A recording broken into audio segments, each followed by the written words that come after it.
So here we are, Pecha Kucha demo. My name is Marcus Buzzy. Always introduce yourself at the start of your talk. And I'm going to talk a little bit about what it takes to do a Pecha Kucha, but I'm basically trying to demonstrate it. I also have to feel what it's like myself, only ever having done a couple of these. Pace myself. Alright, it's goal. To use a Pecha Kucha presentation is to use 20 slides, okay? I put slide numbers down the bottom, so I know where I'm at. Slide 2, alright? Take your time. Breathe in, breathe out. Don't talk too fast.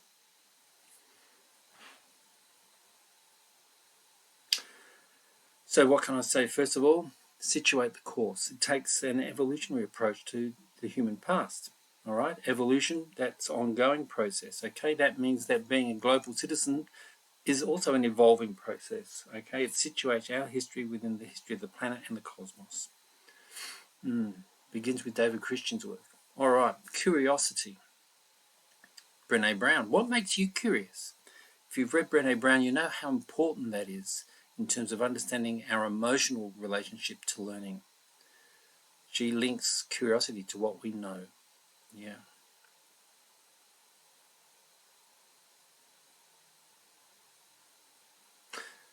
I've put a lot of emphasis on historical memory in this course, or what I call historical literacy.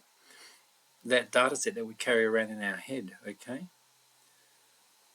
This is a painting by Pablo Picasso of the horrible killing of people in Spain during the Spanish Civil War. I want you to send us 4 postcards. Talk to them, all right? I can't move that out of the way. Yes. So what kind of history do you enjoy? I love this smiling face of this soldier as he's marching off to the bloody front. Oh, my God. All right. But as a global citizen, we need to have a database that we can draw on. We need to understand that research needs to be driven by our curiosity. What makes us curious? I'm on slide 7, just checking. What are you curious about? Because this is really what you need to talk to us about. Present your postcards based on your passions.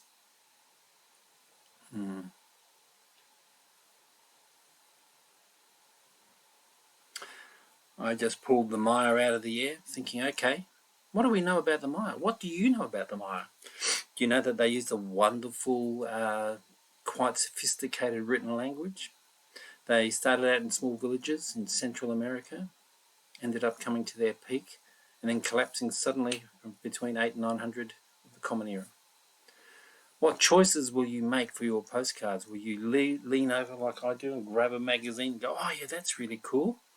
Do you have a specialist interest perhaps that you want to give us 4 postcards related to? It's important that you situate yourself. Yeah. All right, but you might live a paperless existence. You might not have any magazines, books, or anything around you. Then you can go to Google and type in Pompeii, or type in, something to do with ancient China, whatever it might be. Or you might play Jeopardy and open up Wikipedia and just say, on this day, oh yes, look at that, Justinian. Who was this guy? What's the Battle of the Nile about? Then you've got to think of the big picture. The point of the course, of course, is that we are all historical beings as culture is historical, okay? How do your postcards situate your own sense of global citizenship? Big question, one that I'd like you to wrestle with. All right, so thinking of yourself as a global citizen is not something that you just turn on like that. It's a ongoing process. It's like a jigsaw puzzle that never ends, okay?